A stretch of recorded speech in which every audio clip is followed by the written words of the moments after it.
We are back. It's time for yet another big match preview. And with me to look ahead to our trip to Loftus Road is my co-host, it's Mark Ryman. How are we getting on, Mark? I'm good. I'm good despite everything. It's been a really nice week outside of football. Happy Christmas and New Year to everybody. And it's just on the pitch. Unfortunately, 2025 is just strangely familiar to 2024, isn't it? So far, yes, it is. And we haven't previewed the last two. In case you missed them, it was Swansea City 2, Luton 1, and then Luton 0, Norwich 1, which we will recap right now for you.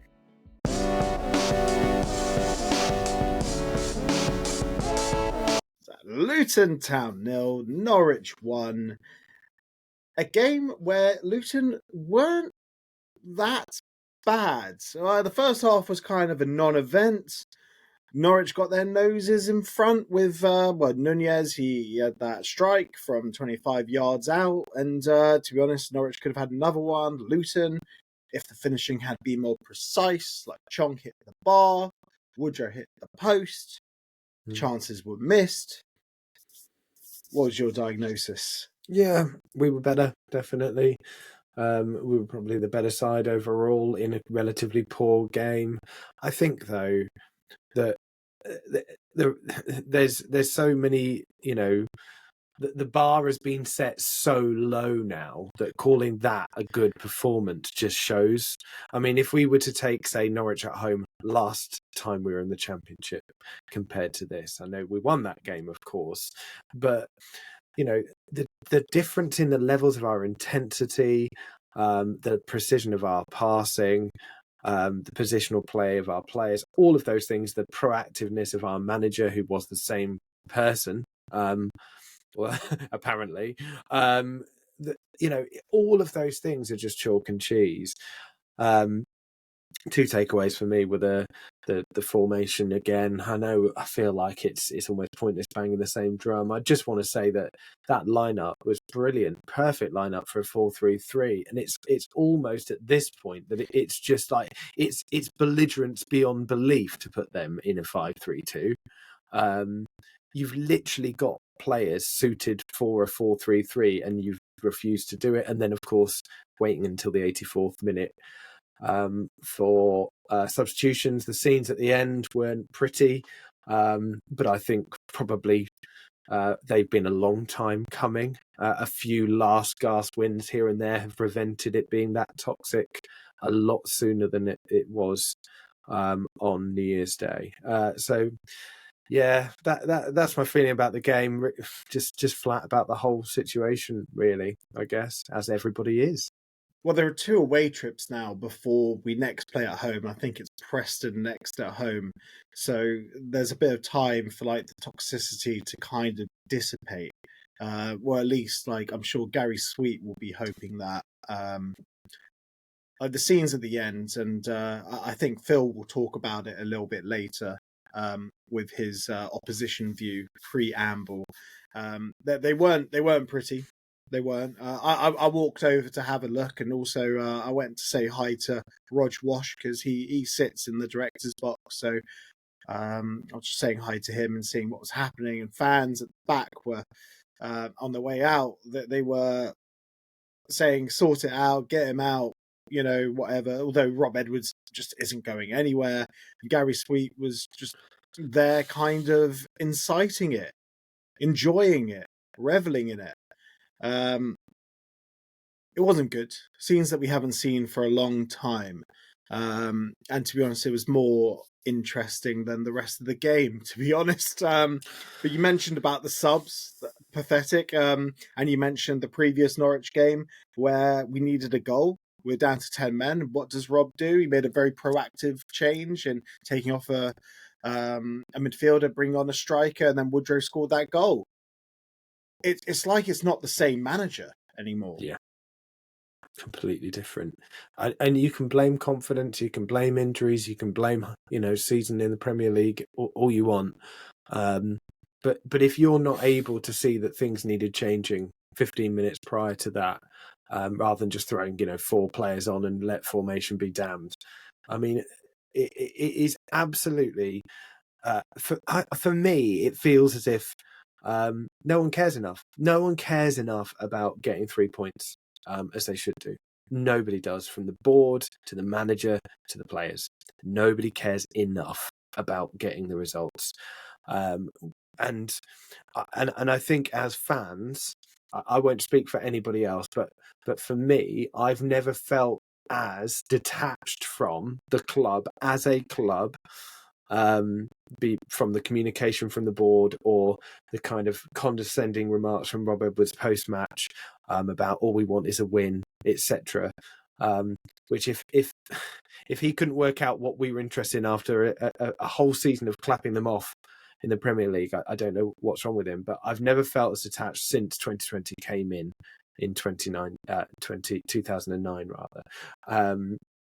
And yeah, and that's the biggest worry. And you're right, by all accounts and signs, he isn't going anywhere, and therefore this continues.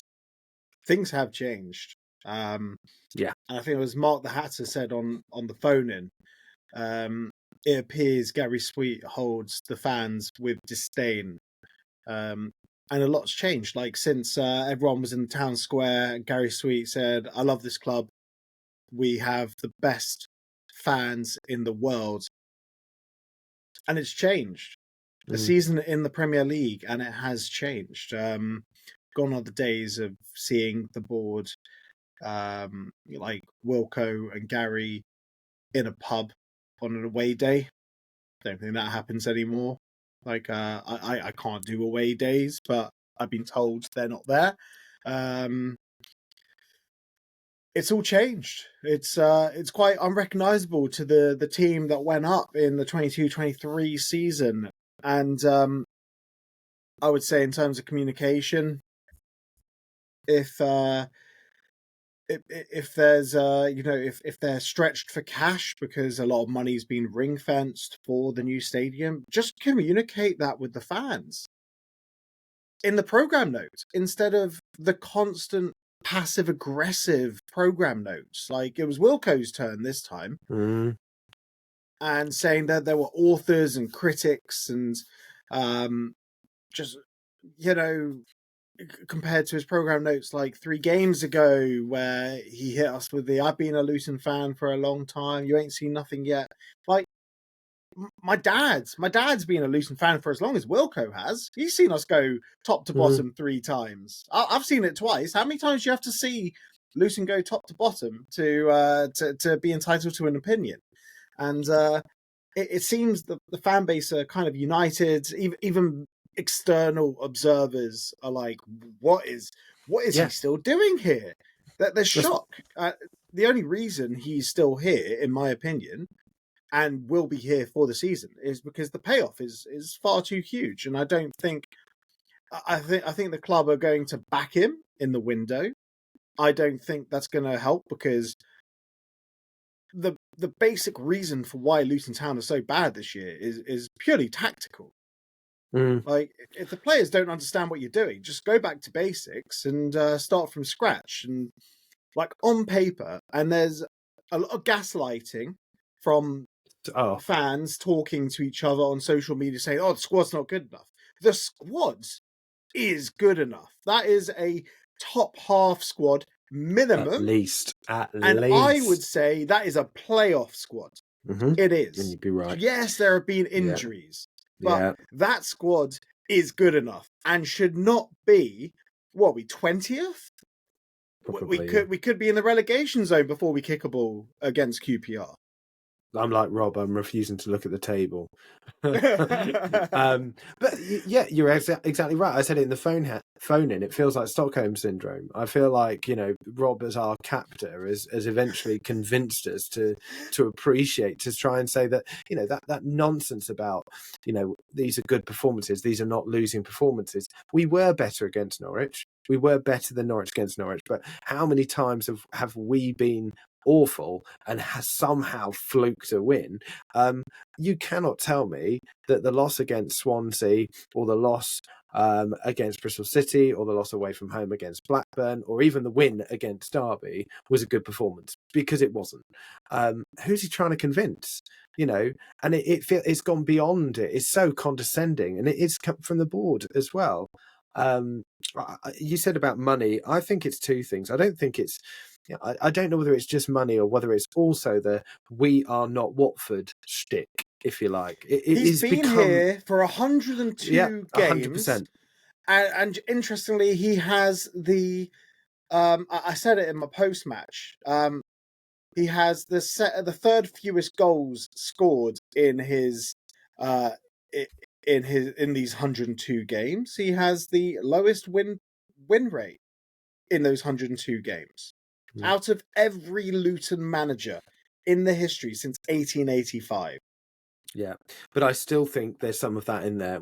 And that's probably part to do with ego, if I'm honest. And Gary Sweet's ego of I'm right and I need to prove that I'm right. And if it means we get relegated for me to start proving I'm right by him winning games, then I'm prepared to do it. That's what it feels like. It really does. Lots of doubling down, but no progress on the pitch. And I would caution that this window is not going to be the window that people expect it to be. We're not going to suddenly start throwing money everywhere. We're not going to do that. We will probably get more signings. We already have, really, than we do most Januaries. But it is not going to be the raid on Championship clubs and even League One clubs that other fans have been calling for. It is not going to happen. I wouldn't be surprised if we came out this window with no Premier League loans. None. I really wouldn't be surprised. We'll get people from the continent, from the odd, top or second division league as Makosa is, and he may well be a player. And I don't have a problem with us doing that to bulk out a squad, but it won't be. I don't think it'll be the window that people expect it to be. I really don't. But hey, I might be wrong. Yeah. Essentially, I think we do need one Premier League loan. We'll do a show. We'll do a show on like transfer stuff and whatnot. But we need a Premier League loan.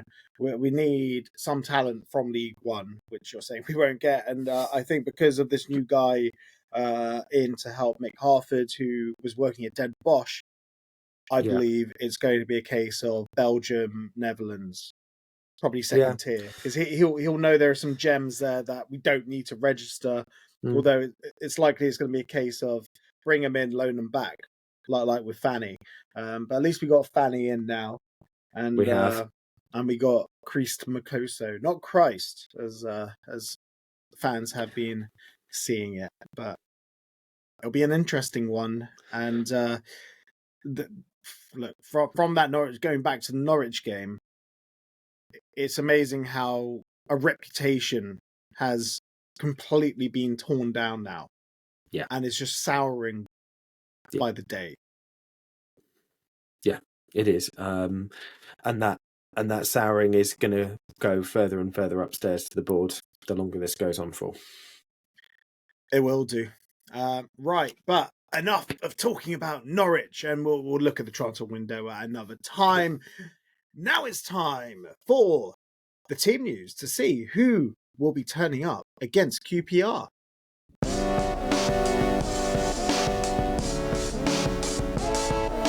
So the good news for team news is Liam Walsh is back for this one.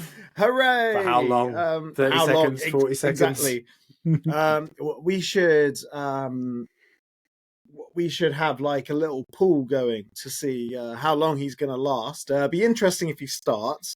But before we run through who's not around, Alfie Doughty should be back mid-January, apparently. Yeah. Jordan Clark, he went off against Norwich, which was a shame. A brief laughable moment was after Jordan Clark came on. No one knew who was taking the set pieces. That was very funny. Reece Burke, he's out. Gotta get last where you can.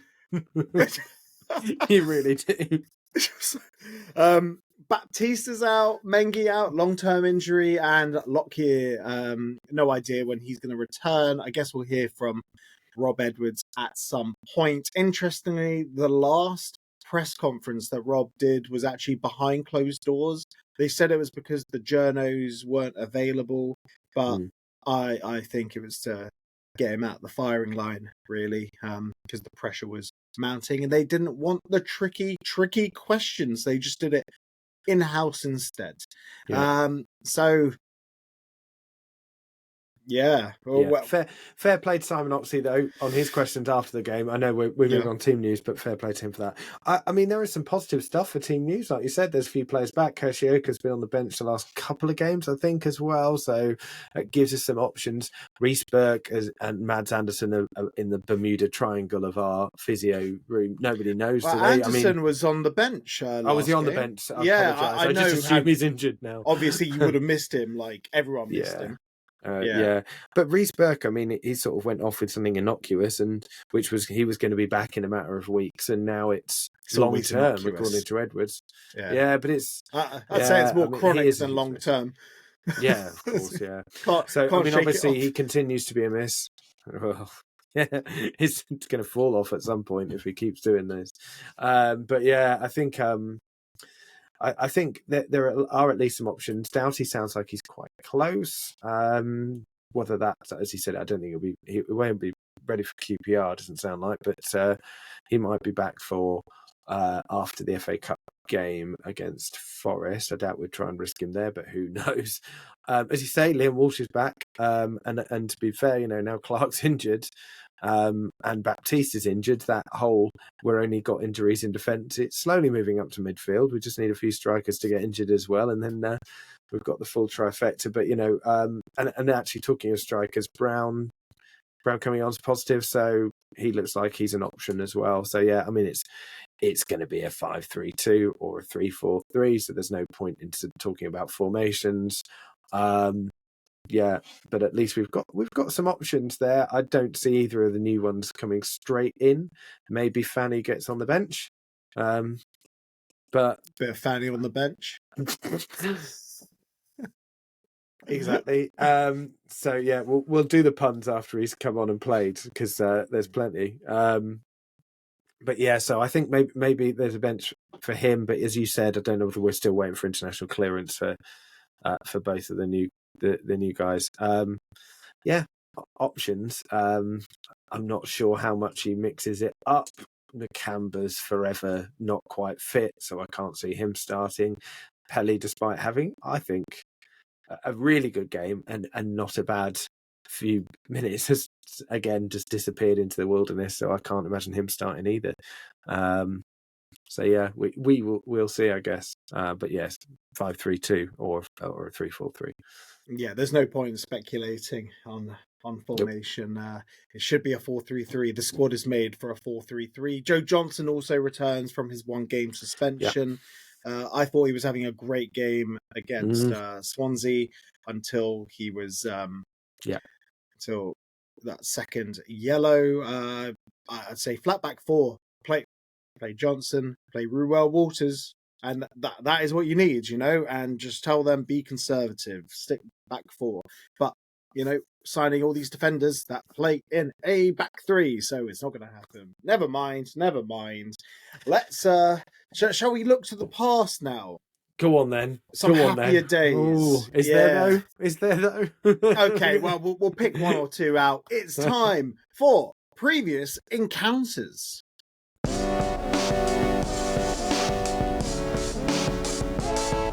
As always, if you want to see every single game with some fantastic pictures from when we were locking horns with QPR from the olden days, some absolute legends for both clubs on the pitch, check out Hatters Heritage. I'll put the link in the description below the video. Go check it out. It is the greatest football heritage site on the planet. And if you don't believe me, go check it out. And while you're there, maybe become a member, become a patron, support us as we try and preserve the history of Luton Town Football Club. Roger Wash, the rest of the trustees, they do a tremendous job. Just go check it out. Look at it once, you'll be hooked. But for the benefit of this segment, I'm using FOTMob, and there is as many as 11 games here for us to look at. What do you reckon the spread is, Mark? Not great. We've got a pretty bad record against QPR, but we did do the double over them the last time we were in the Championship. 11 games. I think QPR have won most of those. I'm going to go with 7 QPR, 2 Luton wins, and 1 draw. 2 draws. Can't count. So you almost had it. It's 6 QPR wins, 2 draws, and 3 Luton Town wins. One of those wins, though, and for some reason it's tracked on FOTMob. This one won't be on Hatters Heritage because we don't track friendlies. It was a friendly in 2011. Okay. And Luton Town won 3-1. So it was actually technically only 2 Luton wins. Care to have a guess in 2011 who the 3 scorers were for Luton Town? So we were in conference under. Who were we under in 2011? It would have been Richard Money. Money, yeah. So pre-Andre Gray, wasn't it? Because that was Buckle. Oh, God. Who was... No. Oh, I can't think who it would have been up front. I really can't. Not Rendell, was it? Adam Watkins.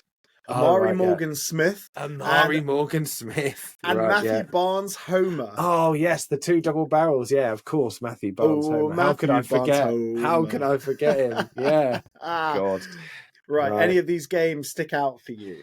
Yeah, probably the last one at Loftus Road, not counting, of course, the cup game this season. I mean, the last league game where that Doughty curler into the top corner made it 3-0. I mean, that's got to be it, hasn't it? One of the best goals. It was, I think it was very early on in Rob's tenure. Third game. I think the Norwich one was the second one. This was the third. I might be wrong, but it feels so right. Norwich was Boxing Day. Yeah, that's right. Borough, Norwich on Boxing Day, and then on the 29th of December. Yeah, and it just, I mean, I think, Morris's goal and then his control of that absolute hospital pass from Doughty that he got back to Doughty to score it also has to be mentioned here as well.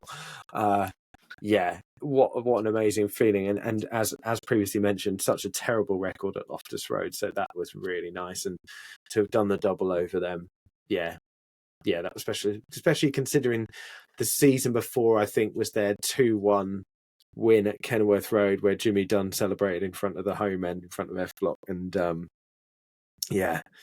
it was a really tough game, that one. So it felt good to get the double the season after. Yeah, that was tough. So not on this list, but the one that stands out for me was when QPR rocks up to the Kenny for a cup game, an FA Cup game, and we're in different divisions, and they had a young Peter Crouch, and he had the curtains, and he was even skinnier than he is today, and he looked... he must have been young. He must have been about 18 or 19. And he literally looked like a stick insect. And we all shouted, "Freak! Freak!" Yeah. That must have been in 96 or 97. I was at that game. That game. Do you remember that? Absolute pelters. Yeah, he got pelters, didn't he? Yeah, absolutely, yeah. He mentioned it on his pod as well. Did he? Right. Yeah. But he probably had it a lot.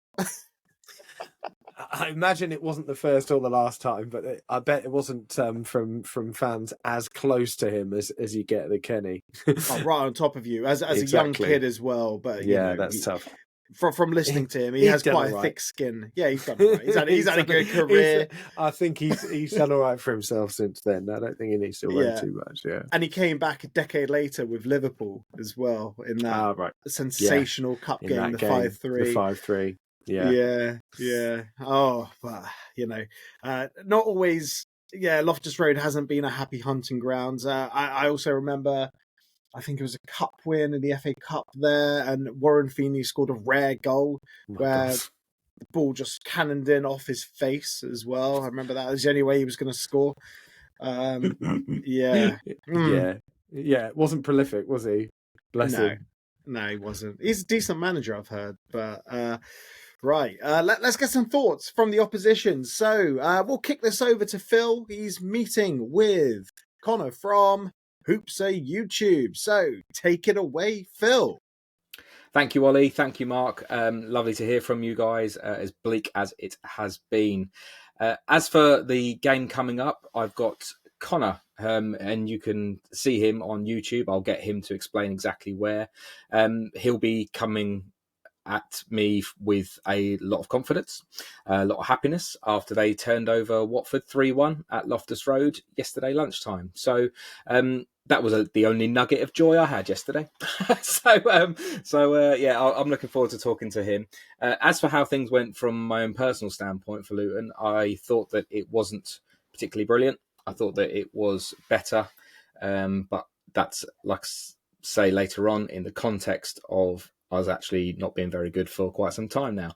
So it's really quite upsetting. It's upsetting to see how things are going on social media and seeing that the people are being very sort of anti-Edwards. But I get it. I'm Edwards out. I'm not going to tell people what to think and what not to think. I'm very much in the camp of the fact that I think that he's done. I think that he's spent. I think that he's here now for the payout. I think it's got to that turning point now where he knows that reality of it is that 99% of clubs would have sacked him by now, regardless of how long his contract is. And he's playing the waiting game. That's how I see it. And I was fortunate in one way, but unfortunate in another, to see some of the aftermath of the fans and how Gary Sweet conducted himself yesterday. Quite frankly, I thought that Gary Sweet was absolutely ridiculous. I think he needs to take a hard look at himself, because the way that he was towards the fans when he was refusing to leave the area where the directors sit was quite frankly disgraceful. He was inciting people, and in one respect, I'm sure that he'd say that he wanted to listen, but there's looking at your phone and goading and chuckling because people are passionate about this club. And Gary ultimately is a fan that has saved this club. He's ultimately a fan at his very core, and I would remind him of that, because quite frankly, we're all fed up. There's a decision that needs to be made. There was a poor decision that was made in terms of giving Rob Edwards a contract of that length, and I understand that they wanted to put their faith in him, but the reality of it is that the situation is quite frankly not good enough. It is bleak, and for Gary to put the security guards in a situation where he just refused to move yesterday, I thought was an absolute disgrace. So have a look at yourself, and I think that the whole situation is just not good enough at the minute. So anyway, on to the QPR game after my little whinge, and let's see what Conor had to say before we take our trip to Loftus Road on Monday night.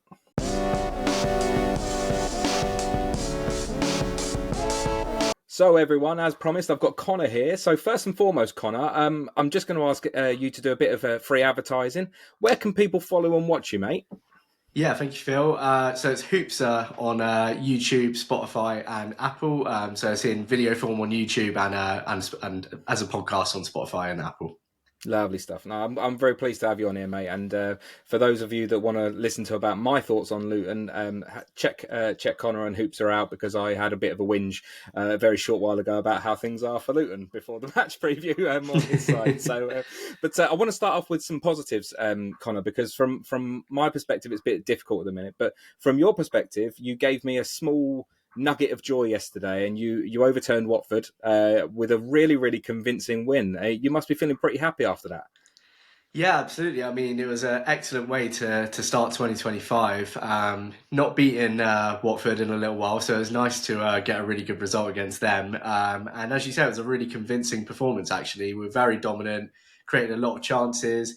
Had a couple of tough away days over Christmas, the 3-0 loss on Boxing Day against Swansea, and then a 1-1 draw against Norwich. But it was really nice to see that we could keep the home form going. So that's 4 home wins in a row now. So yeah, very pleased with that. I said to you before that I watched the first half before I set off for Kenilworth Road, and I was really, really impressed. I think that obviously I say this through for a certain lens, but obviously you came to Kenilworth Road, and yes, you won. But it was one of those situations where it felt a little bit, and I'm not trying to annoy you here, but it felt a little bit smash and grab, because it felt like there was 2 goals in very, very quick succession. Yeah. After that, there wasn't a great deal else. And you know what it's like when you're looking at other teams throughout the season. That's your mindset. You're kind of like, right, I've got their card marked, but it's been so significantly different since we spoke. And like you say, your home form's been absolutely fantastic. And is it certain players returning? Is it a case of ethos finally sort of bedding in? Like I might be asking you an impossible question here, Conor, but what sort of has changed to mean that it's been successful over the last couple of months rather than the difficulties at the start? Yeah, I mean, there is definitely a mystery factor that people can't quite place, but it does come down to a combination of the things you said. Ethos is one. So at the beginning of the season, we started to try and implement this style of football, playing out the back, more possession based, which ironically you sort of complimented us on against Watford, and we did look really good playing in that style. But at the start of the season, the group of players that we had just couldn't manage it. And that was meaning that we were getting caught out a lot. We weren't necessarily conceding from playing like that much, but we were struggling to get the ball up the pitch, and it meant the ball would just constantly come back to us. So weirdly, after we beat you at your place, we didn't win for another 11 games after that. We were in a really tough run.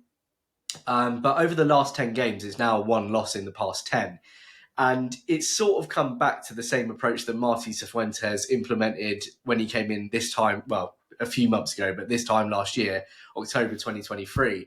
And he took things back to basics. He went for a lot more pragmatic approach, and he sort of built from the back, really. It was kind of, we're going to solidify the defence first, and then we'll kind of add things from there. And with the poor form that we've been in this season until the last 10 games, he sort of had to just recreate that approach once again, put aside the ideals of being this possession-based team, and make us really, really solid at the back. And it's had pretty much the exact same effect. And we've now become this really gritty team. There's been some results where, you know, we've maybe picked up points when we shouldn't. Bristol City away, for example, we were absolutely dominated for the entire game, and it just had one chance that come off when their keeper made a bit of a balls up and managed to come away with a point. But we're starting to see these really convincing home displays now as well, where, you know, we've got that solid defence, but we're looking good on the ball now as well. And yeah, against certain opposition, that building from the back is starting to look quite good too. I thought that it was also very, very good because yesterday your back line was I wouldn't say makeshift, but there were players that were playing out of sort of their typical position. I mean, you had Jimmy Dunn that was like tucked inside, and I thought that, I mean, try not to swear about Jimmy Dunn. The housery, he's a housery merchant, isn't he? He tried to get Bio sent off for not a lot, I would argue. But I love the way that he stood over the Watford centre back after scoring that header. I thought that was wonderful. But the point I'm trying to make is that that even despite the fact that you've got people playing slightly out of position, they still look really, really comfortable yesterday. Yeah, I mean, it's quite strange actually, because so we've got a few injuries in the back line, as you say, but even before that, we were already playing this kind of Frankenstein defence anyway, because Jimmy Dunn was, you know, a centre-back for most of his career until Martí Cifuentes came along, turned him into a right-back, and he's been an absolute revelation there. We've now lost Steve Cook to injury, and Liam Morrison, 21-year-old centre-back we picked up in the summer, who'd been paired with him for a lot of this 10-game run where we've been really good. He also got injured between the two games after Steve Cook got injured. So that's two of your sort of recent starting centre-backs that have been injured. So that's meant that Jimmy Dunn's had to return to his former position, and he's better than he ever was at centre-back, which is really interesting to watch. But also, you know, he scored once again with a header against Watford. That's 4 goals for him this season. So even though he's shifted back to centre-back, it's not come at the cost of his goal threat either. So that's really reassuring. Morgan Fox has come in and done a job. He can look a little bit ropey at times, but he does bring sort of that level of experience as well. And then Kenneth Powell at left back, he's a bit of a polarising player, to be honest. He's very good going forwards. Defensively, sometimes a little bit iffy, but he does have some really good games in him, and one of those was yesterday, thankfully. Yeah, well, I don't know what this says about my eye for football. I'm interested to know what your thoughts are on this. But one player that I thought stood out for me was Varane.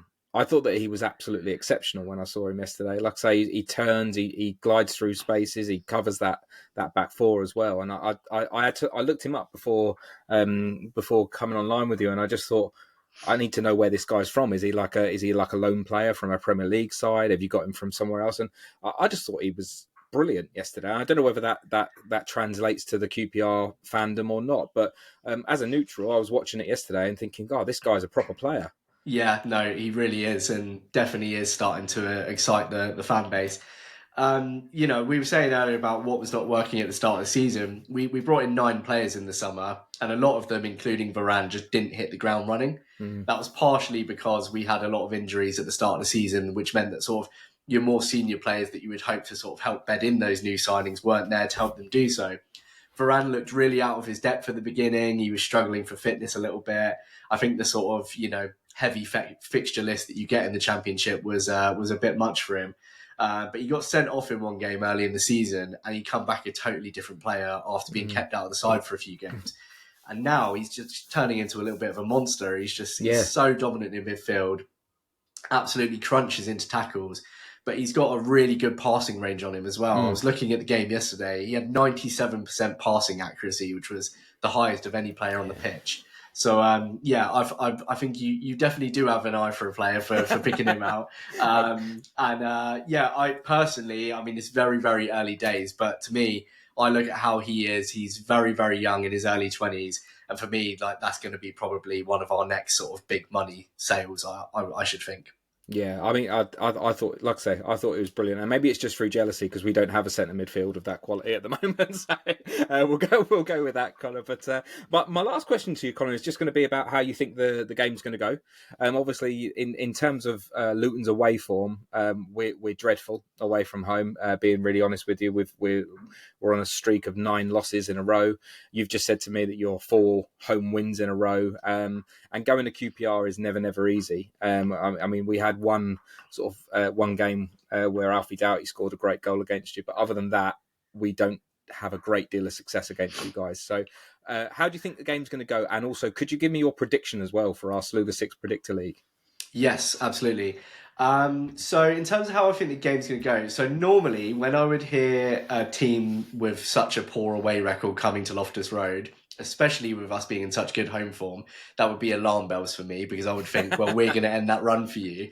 But Watford did arrive to Loftus Road on the first with, an equally poor record, and we managed not to succumb to that. So I am backing us for another home win. I'm going to make it 5 home wins in a row. I'm going to go 2-1 for the score prediction. I do think that Luton can cause us problems, despite the fact that it's been a really challenging season for you so far. Obviously, we know how strong you are kind of physically in the box from set pieces. The makeshift defence worries me slightly for QPR, because I think with, the kind of people that we've got playing those positions, as much as they had a very good game on the first, there is equally a chance that it can be a Swansea where everything goes wrong, basically.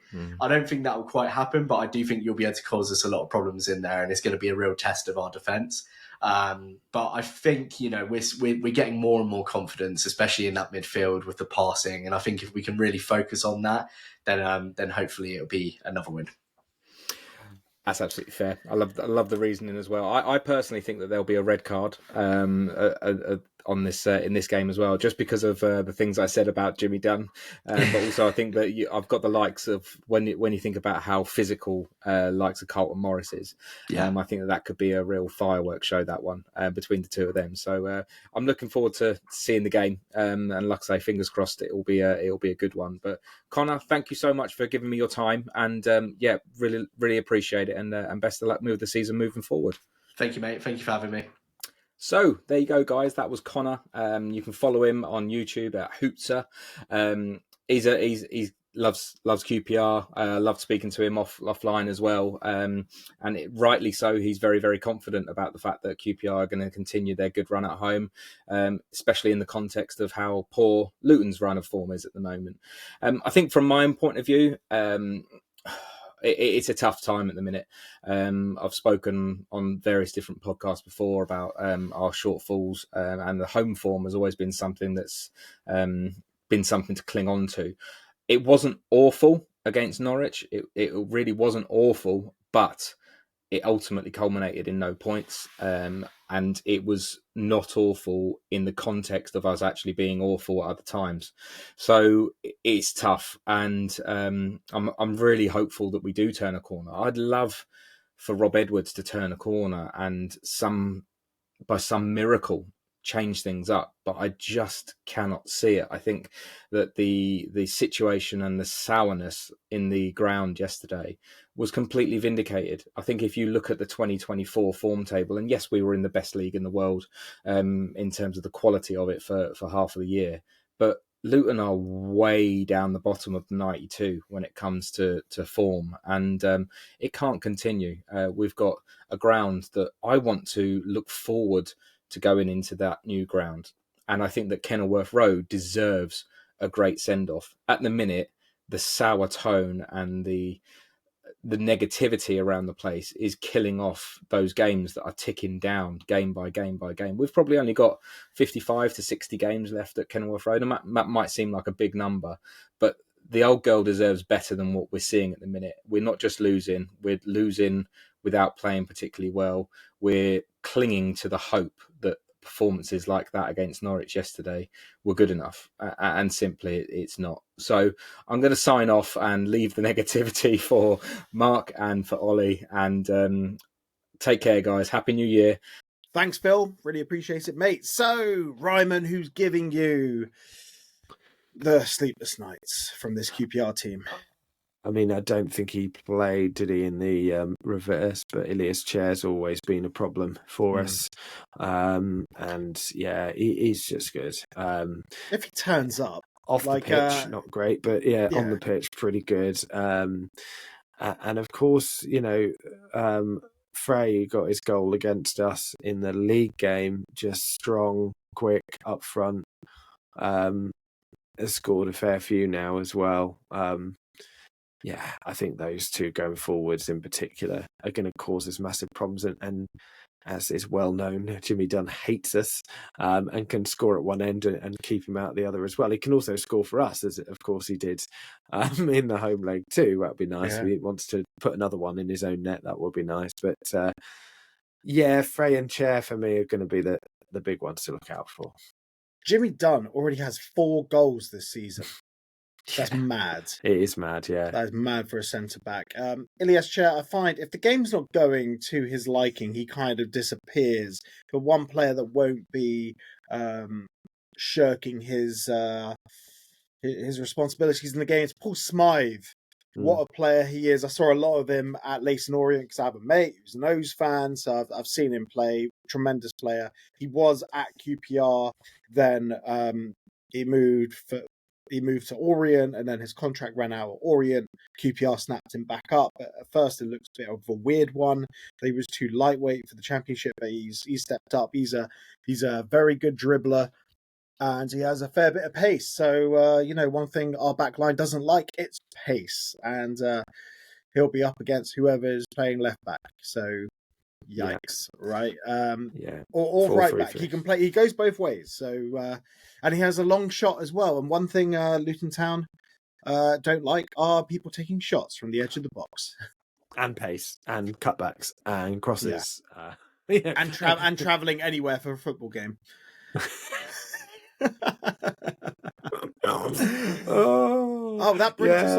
That brings us on really nicely to score predictions.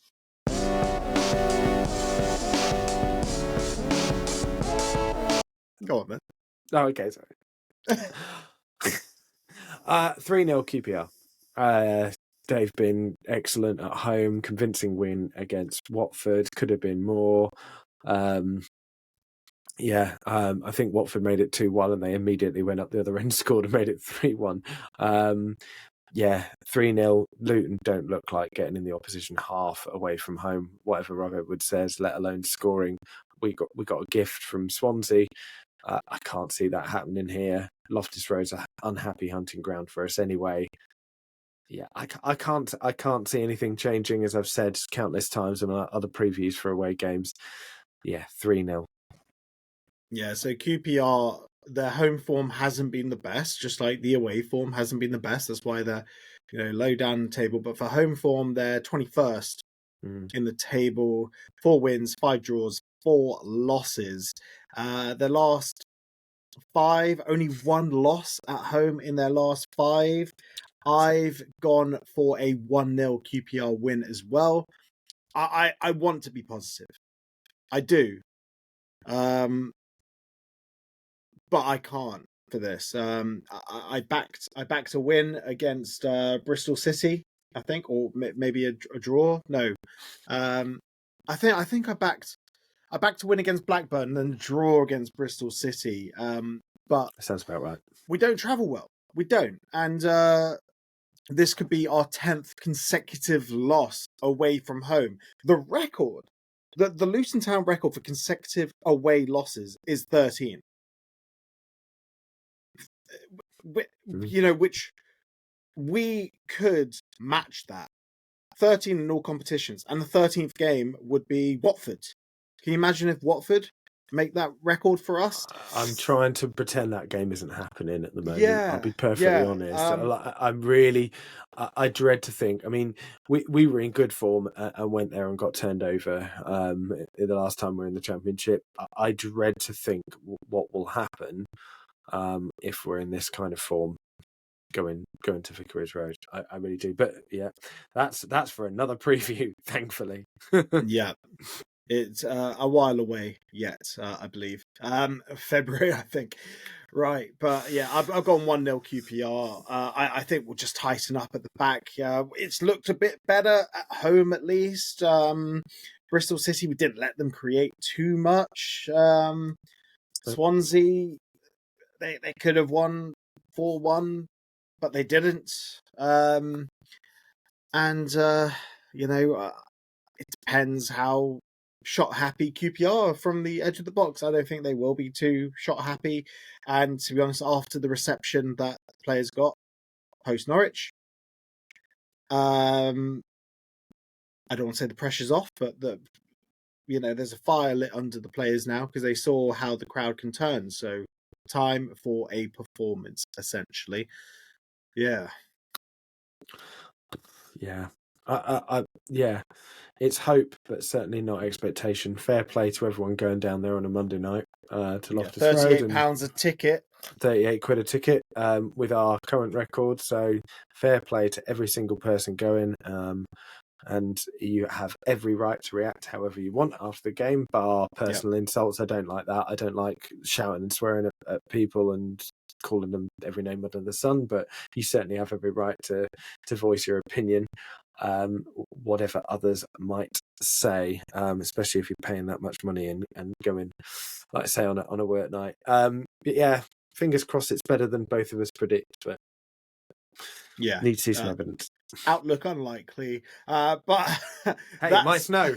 Fingers crossed. Oh yeah, can you imagine? Yeah, to be honest, Gosh, the best great result. leveller in football is bad weather. It'd have to be 4 foot to level it, but yeah, sure. No.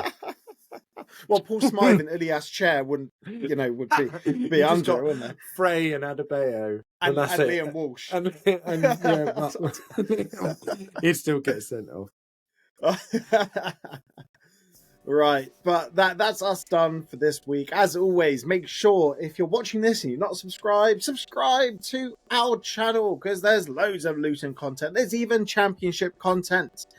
But I guess we'll see you guys after the QPR game for the phone-in. There's also the Luton Town show where we just have a general chat about the goings-on of Luton, in a pub. So make sure to check that out when it drops. That'll probably be after the QPR game as well. But as always, have a great rest of the week. And most importantly, come on, you Hatters.